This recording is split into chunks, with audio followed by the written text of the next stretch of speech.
Hello everyone, welcome back to my channel. If this is your first time visiting, welcome. I am super glad that you found me. My name is Erica. I'm a traditional media illustrator, art blogger, and teaching artist that loves helping and encouraging other artists to keep on in their journeys. A few days ago, I got back from my first trip ever to Canada. More specifically, I visited the city of Toronto for a week, which was absolutely amazing. And before this trip, I made sure to prepare so that my trip was both enjoyable and productive for me as an artist. So in today's video, I'm going to be sharing 3 tips that you can apply as well so that you're at least progressing in some way creatively while you're off on a trip. As artists, getting out of our usual environments really presents an opportunity for new sources of inspiration and challenges.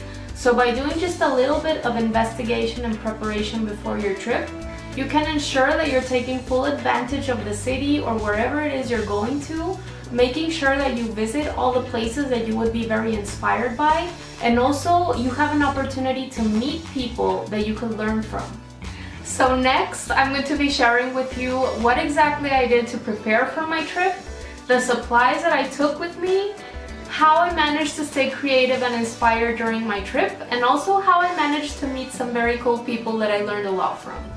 In my last video, I was sharing how I found Toronto very inspiring, and I think this is something that is going to vary from person to person. I think that maybe a city or a town that you find particularly inspiring may or may not be for the next person, because this will depend on your particular interests and likes.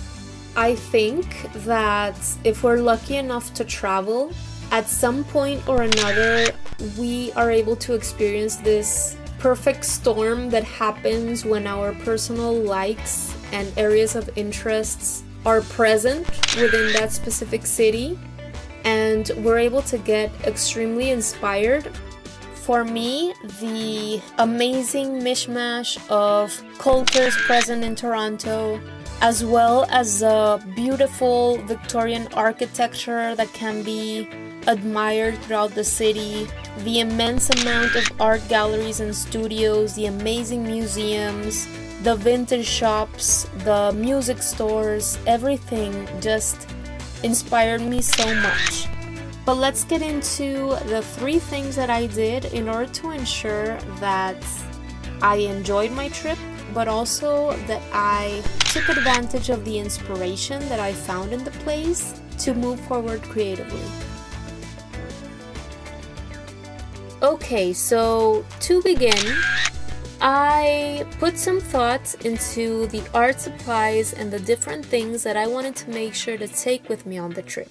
I wanted to make sure to take things that were relatively portable and not so awkward to work with in public situations. Because I love working with watercolor so much, I made sure to take my smallest watercolor set, which is a Winsor & Newton Cotman set. And I also took a few pencils and a couple of drawing pens in 0.3 and 0.5 points. I ended up not using my watercolor set at all, and instead used these opportunities to practice my drawing pen sketches, which is something that I really enjoy doing and hadn't done in months. And instead of using my watercolors during my trip, which would have been a little bit awkward and hurried during my trip, I made sure to take pictures of reference images that I wanted to use later, and now I have them for future use. The supplies that you take with you on a trip are going to vary from person to person depending on what kind of mediums you like to use, and also how comfortable you are painting or drawing in public situations or situations in which maybe you're going to be short on time. But I really recommend giving some thought to what you're taking with you, and also how you're going to be transporting your stuff while you're on your trip. I wouldn't recommend taking your most expensive supplies or even the things that are perhaps your favorite on a trip, because they may get lost or damaged. So something else that I took with me were these little notebooks that I had made. I wanted to make sure to have something with me to leave behind in art galleries or with other artists that wasn't a business card. So what I did was I went to a print shop and I had some notebooks made with my artwork on the cover. I made sure to include my different social media channels and my website information on the back of these little notebooks. So I think that it was something that is creative and something that people actually want to have around and actually use instead of just giving out a business card. And the last item that I made sure to take with me in terms of art supplies and stuff was a list of the museums and galleries I wanted to make sure to visit while I was in the city. And of course this entailed doing a little bit of research beforehand, but it was very, very useful to have. Something important that I'd like to mention here is that even though I did want to take full advantage of my trip, and even though I did invest some time in preparing for it, I really did go with the mentality of enjoying my trip and having a balance between enjoyment and productivity, because you don't want to pressure yourself so much that you're not enjoying your trip fully. You want to have a balance and you want to make sure that you are actually taking in all of the inspiration that you can and not pressure yourself to create something finalized. So use this inspiration to record what you're feeling, to record your ideas that come up, but not necessarily with the meaning of creating a finalized masterpiece. Don't pressure yourself. Remember that the incubation period of ideas is also just as important as actually producing something new. If most of your trip you're just working on that incubation of new ideas or recording ideas that come up while you're there, then that's what you should be doing. Take it all in and enjoy it. Just make sure that you are recording ideas that come up so that you don't lose them later on, and also take pictures so that you create a small reference library for yourself so that you can use it later on when you get home. Aside from preparing my art supplies, my self-promotional items, and my initial list of places I wanted to make sure to visit, I also used social media to try to reach out or get at least a couple of recommendations of places to visit from actual people living in the city.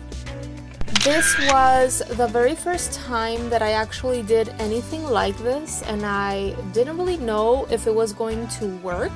But what I did was I used Canva to create a nice looking JPEG with a message directed to Toronto-based artists asking for any specific recommendations about anything from cafes to art galleries, art schools, or any other artsy places that I should make sure to visit while in Toronto.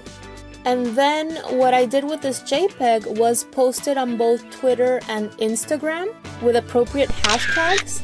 And I honestly should have posted it at least 2 or 3 more times. Fortunately, I did get a couple of people reach out to me with their recommendations, and this was awesome because I added these places to my initial list, and these places actually led to more contacts, and I actually got to meet one of these 2 people, and it was pretty awesome. In the future, I intend to use social media channels even more whenever I travel, because not only are you able to get insights from people actually living in the city, but you're actually able to form more connections with people that are working within your same niche. And as a final tip, I'm going to be sharing with you how I managed to keep my creativity and inspiration levels high throughout my trip. I think that by doing your preparation in order to ensure that you are constantly placing yourself in environments that are inspiring for you personally And by making sure to fully enjoy your trip and not pressure yourself to create anything finalized, creativity and inspiration levels will most likely take care of themselves. But it's also very important to remain open to inspiration coming from everything around you and not only the visual arts. So for me personally, things that inspire me are music, history, architecture, food, and many other things. So in terms of things that I specifically did, my husband was able to book a reservation in a very old and historic hotel that is called the Rex, and that in itself was very inspiring. It always had jazz and blues and music playing by a live band in the first floor, which was super cool.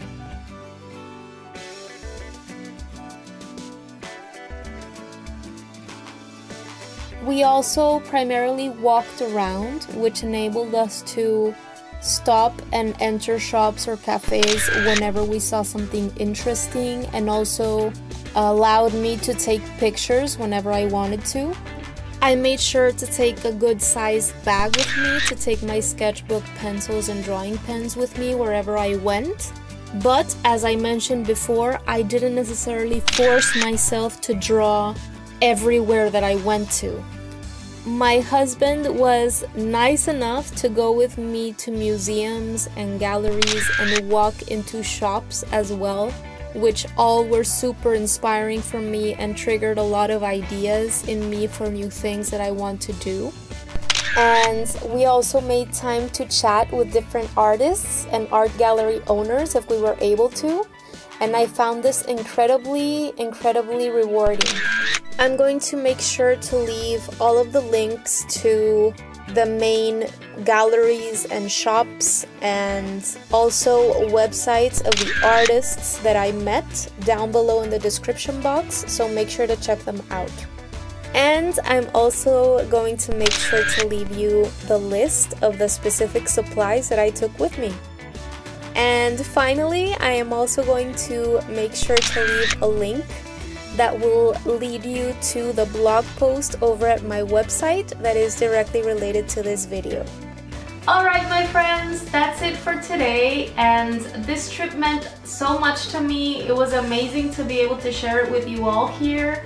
I hope that this video inspired you to take advantage of your travels in order to progress creatively, at least in some way. And do you have any places you've gone to that have inspired you a lot and have led you to progress artistically in some way? I'd really love to know in the comment section below. Thank you so much for visiting my channel today and watching this video. I really appreciate it. Don't forget to comment, like, and subscribe. Hit the notification bell so that you don't miss any of my weekly videos, and see you next week.